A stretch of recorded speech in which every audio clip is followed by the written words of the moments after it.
Welcome students. तो आज हम देखेंगे एक नया टॉपिक जिसका नाम है प्रोडक्शन सिस्टम। अब प्रोडक्शन सिस्टम का जो सिंपल सी डेफिनेशन है वो डेफिनेशन ये है कि ये चार चीज़ों से मिलकर बनता है। प्रोडक्शन सिस्टम के अंदर कंटेन करते हैं सेट ऑफ रूल्स, जो कि आपको रूल्स बता दिए जाते हैं शुरुआत होने से पहले ही। कोई भी प्रॉब्लम होती है और अगर आप उसको प्रोडक्शन सिस्टम में करना चाहेंगे तो उसके सेट ऑफ रूल्स पहले से पता होंगे। दूसरा होता है इसका नॉलेज बेस। नॉलेज बेस या डेटा बेस हम जैसे कहते हैं, वो एक्चुअल में इंफॉर्मेशन स्टोर करता है अपने अंदर कि किस तरह के प्रेडिकेट्स होंगे या किस तरह का नॉलेज उसका इन्फ्लुएंसिंग के लिए नॉलेज होगा। मैं अभी इसका एक बेहतरीन एग्जांपल लेके आपको नॉलेज बेस भी समझाऊंगा। उसके बाद आता है control strategy. Control strategy basically control करता है कि किस ऑर्डर में रूल आएंगे और वो डेटाबेस से कैसे किस तरह से डेटाबेस को वो यूज करेंगे, और किस तरह से कॉन्फ्लिक्ट अगर आ गया तो उसको रिजॉल्व करने का काम भी कंट्रोल स्ट्रेटेजी का होता है। और इसी तरह के कंट्रोल स्ट्रेटजीज पे रूल करने के लिए हमारे पास होता है रूल अप्लायर। रूल अप्लायर जो है वो डिसाइड करता है कि कौन सा कंट्रोल कब चलेगा।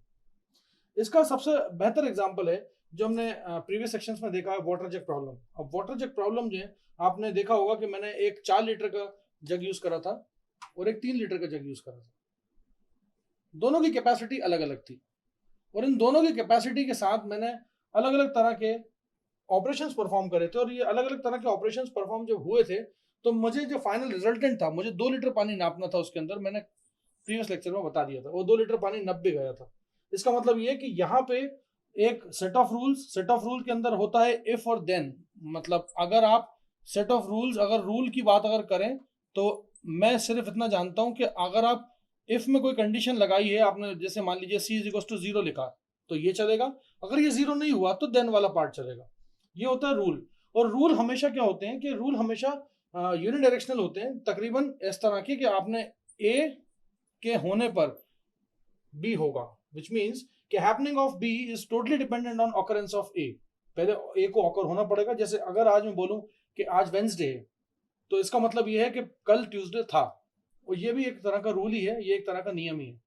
नॉलेज बेस जो होती है, नॉलेज बेस हमें ये बताती है कि किस तरह के आप स्पेसिफिक टास्क पे काम कर रहे हैं, किस तरह के इंजन पे आप काम कर रहे हैं। अगर आप जिस तरह की नॉलेज आपके पास जिस तरह से स्टोर्ड होगा डेटाबेस में, उस तरह से वो डेटा उठ के आएगा। रूल सिर्फ नियम बताता है, लेकिन नॉलेज बेस जो होता है वो एक्चुअल में डेटा को फिलअप करता है। उसके बाद आता है कंट्रोल स्ट्रेटेजी। कंट्रोल स्ट्रेटेजी जो होता है वो इस डेटाबेस को जब हम इस्तेमाल करते हैं, नॉलेज बेस के जो डेटाबेस को हम जब इस्तेमाल करते हैं तो उसके अंदर अगर कोई कॉन्फ्लिक्ट आता है, मतलब दो रूल्स अगर एक ही चीज को पॉइंट आउट कर रहे हैं तो उनको किस ऑर्डर में पॉइंट आउट करना है, किस ऑर्डर में उनको चलाना है, वो डिसाइड करता है control strategies. And the last one is rule applier. Rule applier basically इस कंट्रोल स्ट्रेटेजी को भी चलाता है। मतलब हमारे पास रूल अप्लायर जो होगा, रूल अप्लायर इंजन जो होगा, वो बेसिकली ये बताएगा कि अभी फिलहाल कंट्रोल किसके पास गया है। कुल 3 स्टेप्स होते हैं इसके अंदर, जिसमें पहला स्टेप होता है कि आप जो भी आपको प्रॉब्लम दी जा रही है उसको सबसे पहले तो रिड्यूस करिए और उसको एक प्रिसाइज स्टेटमेंट में बनाइए। मसलन के तौर पे अगर मैं आपको एक न्यूमेरिकल प्रॉब्लम देता हूँ, एक बहुत लंबी चौड़ी न्यूमेरिकल प्रॉब्लम देता हूँ, तो आप उसको, आपका ब्रेन जो है वो उसको अपने पहले लफ्जों में कन्वर्ट करता है जिससे आप उसको अडॉप्ट कर पाते हो। उसके बाद सेकंड स्टेप में आप जाके उसका प्रॉब्लम का सॉल्यूशन ढूंढने की कोशिश करते हो।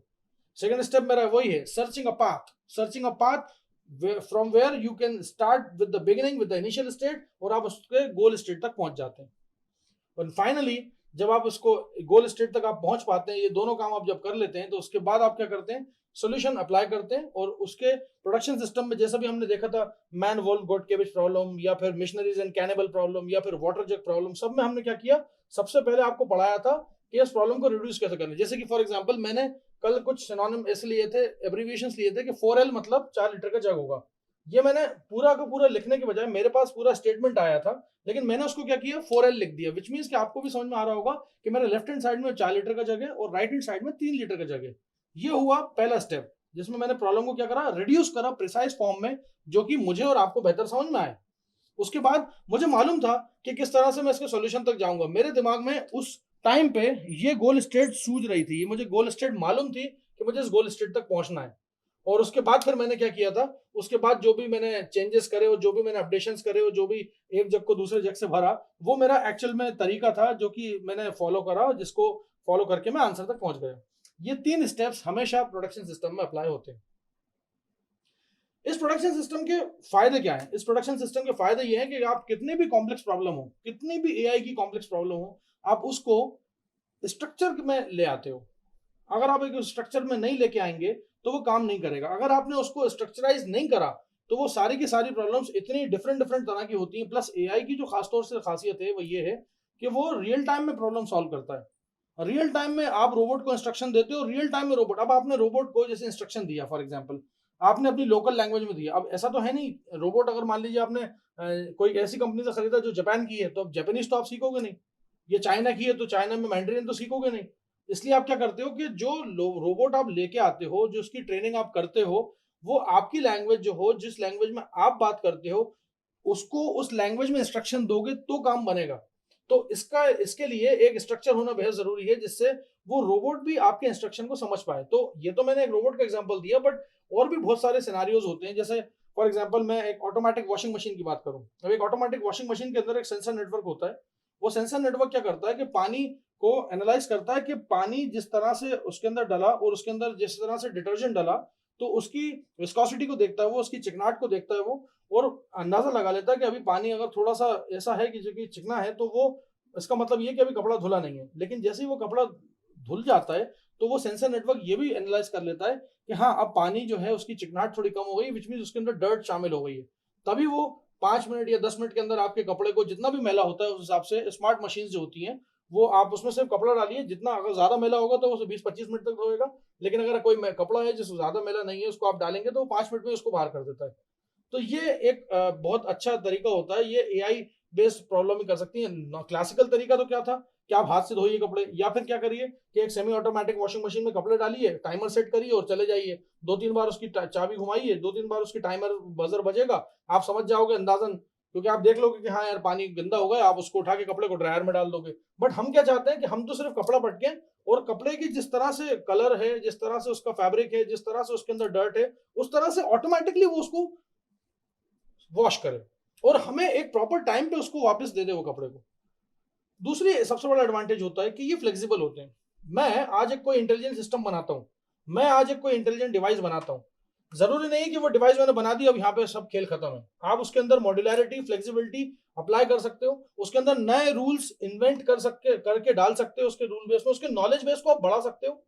इसका मैं सबसे बेहतर एग्जांपल दूंगा कि हम जब किसी बच्चे को कुछ सिखाते हैं इंटेलिजेंट बनाने के लिए, तो हम शुरुआत में उसको छोटे छोटे वर्ड सिखाते हैं, लेकिन जैसे जैसे टाइम बीतता जाता है तो हम उसके अंदर और उसकी नॉलेज को एनहांस करते रहते हैं। ये सबसे अच्छा काम होता है स्कूल्स के अंदर, कि स्कूल में सबसे पहले एबीसीडी सिखाई जाती है, देन ग्रामर सिखाई जाती है, देन सेंटेंस फॉर्मेशन, और उसके बाद फिर चालू होता है ऐसे राइटिंग, फिर स्पोकन, और इन सारी चीजों पर ध्यान दिया जाता है। विच मीन्स के मॉड्यूलैरिटी जो है, आप जब ह्यूमन ब्रेन के दिमाग में कर सकते हो इंटेलिजेंस के लिए, तो आर्टिफिशियल न्यूरल नेटवर्क के अंदर भी वही होगा।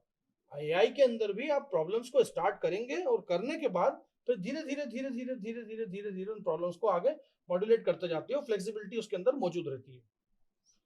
तीसरा पॉइंट आपके और मेरे बेहतर समझने के लिए, क्योंकि स्ट्रक्चर्ड प्रोग्रामिंग होगी इसके अंदर, पूरा प्रोग्राम जो होगा, जो भी आप प्रॉब्लम दोगे एआई बेस्ड, वो स्ट्रक्चर में होगी, तो इसके अंदर नेचुरल लैंग्वेज प्रोसेसिंग का बड़ा खेल है। नेचुरल लैंग्वेज में ये होता है कि आप या तो कंप्यूटर पे बैठ के आप कोड लिखिए और उसको कंपाइल करिए या इंटरप्रेटर से इंटरप्रेट करिए और उसको रन कराइए।